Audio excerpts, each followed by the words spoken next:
Dans cette vidéo, je t'apprends comment lancer le business de la restauration. Salut à toi et bienvenue sur la chaîne. Ici, c'est Marco. Alors, ici, je parle d'entrepreneuriat, je parle d'investissement, je parle de motivation et je parle d'argent. Alors, bien évidemment, si ce sont des thématiques qui t'intéressent, je t'invite évidemment à t'abonner à la chaîne.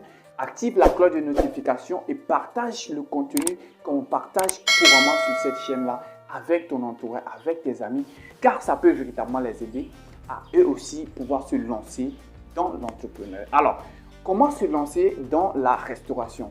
À vrai dire, il faut dire que c'est une question qui me vient d'un membre depuis le Congo dans le groupe privé. Alors, j'ai décidé de faire la vidéo non seulement pour lui répondre, mais également pour pouvoir permettre à tout un chacun de suivre la chaîne, de pouvoir véritablement y gagner sa part, dans le but de pouvoir lui aussi lancer son activité. Est-ce que c'est pas génial ça? Alors, si cela est clair, let's jump right now, but stick around, man. So, la restauration, c'est un business extrêmement complexe. Et dans cette vidéo, je vous l'explique détail par détail afin que vous puissiez véritablement mieux le cerner et pouvoir véritablement avoir des résultats avec votre activité de restauration. Donc, lorsque vous allez vouloir lancer votre business de la restauration, il y a plus ou moins plusieurs étapes que vous devez respecter.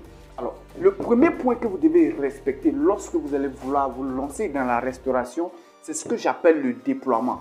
Alors, le déploiement, il se fait comment? C'est la manière dont vous voulez vous faire connaître avec votre restaurant. Est-ce que vous comprenez? Alors, pour se faire connaître, il y a plusieurs manières. Il y a ce qu'on appelle le online. Le online n'est rien d'autre que la communication en ligne, la communication digitale, la communication sur les réseaux, que ce soit Facebook, que ce soit YouTube, que ce soit LinkedIn, que ce soit TikTok. Il y a cette façon-là de pouvoir communiquer sur votre projet de restauration. Il y a cette façon-là pour pouvoir atteindre plus facilement des clients. À côté de ça, on a la communication offline. La communication offline, c'est tout ce qui est comme communication verbale, physique sur le lieu, avec vos partenaires, avec vos amis, avec votre famille, avec tout ce que vous pouvez voir, toucher facilement. Est-ce que vous comprenez là? Ça, c'est la communication offline. Alors, bien évidemment, vous pouvez utiliser la communication online ou alors la communication offline. Ou alors encore, vous pouvez utiliser donc les deux. Yes! Et ça, on appelle le BOF. Le BOF veut dire simplement les deux. Vous pouvez utiliser ici les deux. Vous pouvez communiquer soit en ligne, vous communiquez et également offline, c'est-à-dire qu'avec votre entourage. Alors, comment ça se passe? Vous allez créer donc vos pages, vos sites web bien sûr. Pour ceux qui ne le savent pas, comment est-ce que ça se passe? Restez, je vais vous expliquer plus ou moins comment est-ce que vous pouvez vous y prendre pour pouvoir avoir des résultats. Alors, c'est très simple. Alors, vous partez, peut-être que vous avez une page Facebook, Bien sûr, si vous ne savez pas créer, je vous ferai une autre vidéo pour vous expliquer ça. Vous créez votre page Facebook ou alors votre compte TikTok ou alors votre page LinkedIn ou alors Instagram ou alors YouTube. Est-ce que vous comprenez? Et là, vous produisez du contenu de qualité qui est susceptible de pouvoir attirer des clients vers vous. Est-ce que vous comprenez? Donc, vous faites des vidéos, vous rédigez des articles et vous faites tout ce qu'il y a pour pouvoir vraiment attirer des clients vers votre entreprise. Alors, vous pouvez le faire en ligne et également le faire en même temps sur le terrain présent. Vos amis, vos familles doivent être au courant de ce que vous faites. Alors, ça, ce sont des manières de communiquer. Ça, ce sont des stratégies et techniques pour pouvoir véritablement atteindre plus de clients. Est-ce que vous voyez? Donc, ici, je vous recommande de prendre les deux. Faites les deux méthodes. BOF. Use the BOF. Parce que ça, vous allez pouvoir véritablement toucher beaucoup de personnes et tous seront intéressés par vos services. À côté de ça, un deuxième point qu'il faut mémoriser et qu'il faut respecter, ça sera qu'est-ce que tu vends? Alors, tu veux créer ton business de restauration. Qu'est-ce que tu vas proposer? C'est quoi ton menu? Est-ce que tu vas faire le kabato? Est-ce que tu vas faire le fouto? Est-ce que c'est de l'attiqué ou je ne sais pas? Qu'est-ce que tu proposes? Alors, pour pouvoir véritablement répondre clairement à cette question, il faut prendre en compte plusieurs exigences pour pouvoir mener à mieux ou alors à merveille, me répondre pour savoir réellement qu'est-ce que je vais produire comme nourriture de qualité. Vous allez devoir connaître le choix de vos clients. Oui, ça c'est très important parce que vous ne pouvez pas vous lever parce que vous êtes content, vous avez de l'argent et vous venez vous créer un restaurant, vous proposez peut-être Kabato, vous proposez peut-être de la ticket sans véritablement savoir c'est quoi le besoin des clients, sans comprendre qu'est-ce que les clients aiment.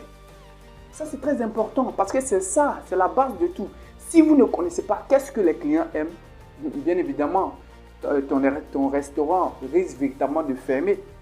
Donc, la première des choses ici qu'il faut respecter lorsque tu vas commencer à communiquer, c'est d'abord sur quoi tu communiques. Est-ce que c'est sur le shawarma? Est-ce que c'est sur la ticket? Est-ce que c'est sur l'igname, le ragoût? Je ne sais pas.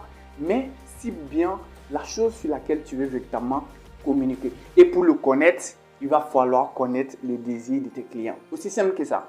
Allons-y, continuons. Alors, bien évidemment, en 3, il faut avoir des clients. Comment est-ce que tu peux avoir les clients? Ça, c'est très important parce que si tu veux, tu crées ton restaurant. Si tu veux, tu as la plus grande bonne recette. Si tu veux, tu apportes tout ce qu'il y a comme décoration. Bien sûr que tout ça, c'est important. Je ne dis pas que c'est nul. Mais s'il n'y a pas de clients derrière, mon gars, le film est mort. Parce que, en fait, en business, le plus important, c'est la vente. Il faut faire des ventes. Et tant qu'il n'y a pas de vente, il n'y a pas de business, il n'y a pas d'argent qui rentre. Et s'il n'y a pas d'argent qui rentre, le business, il risque de fermer. Ça, c'est clair. OK? Donc, ce que tu vas faire, c'est ce que je t'ai dit, le choix de tes clients. Ça, c'est très important. Comment est-ce que tu le fais? Alors, moi, je te demande donc de faire quelque chose. Peut-être que tu ne vas pas trop aimer. Tu dois faire une étude de marché. OK? L'étude de marché est extrêmement important. Tu fais l'étude de marché pour voir qui sont les clients qui sont plus tournés vers certains types de plats.